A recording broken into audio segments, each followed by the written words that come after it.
காரைக்கால் மாவட்டத்தில் சனி பெயர்ச்சி விழாவை முன்னிட்டு புதுச்சேரி அரசு நலவழித்துறை சார்பில் கொசு ஒழிப்பு புகை மருந்து அடிக்கும் பணிகள் தீவிரமாக நடந்து வருகிறது.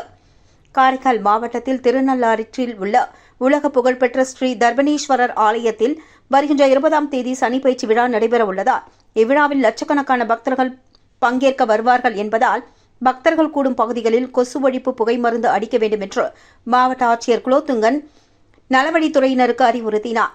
இதனை அடுத்து புதுச்சேரி அரசு நலவழித்துறை இயக்குநர் டாக்டர் ஸ்ரீராமுலு, காரைக்கால் நலவழித்துறை துணை இயக்குநர் டாக்டர் சிவராஜ்குமார் வழிகாட்டுதலின்படி திருநள்ளாற்று பகுதியில் திங்கட்கிழமை கொசு ஒழிப்பு புகை மருந்து அடிக்கும் பணி தீவிரப்படுத்தப்பட்டது.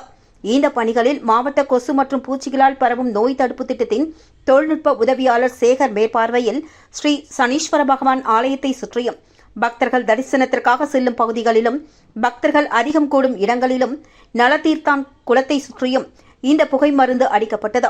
அச்சமயம் திருநள்ளாறு கோவில் பகுதிகளில் வசிக்கும் மக்களிடத்திலும் வணிகர்கள் மத்தியிலும் குப்பைகளை வீதிகளில் போடாமல், தண்ணீர் தேங்காமல் சுற்றுப்புறங்களை தூய்மையாக பராமரிக்கும்படியும், குடிநீர் சேகரிக்கும் பாத்திரங்களை மூடி வைக்கவும், வியாபாரம் செய்யும் உணவுப் பொருட்களை மூடி வைக்க வேண்டுமென்று விழிப்புணர்வை ஏற்படுத்தினர்.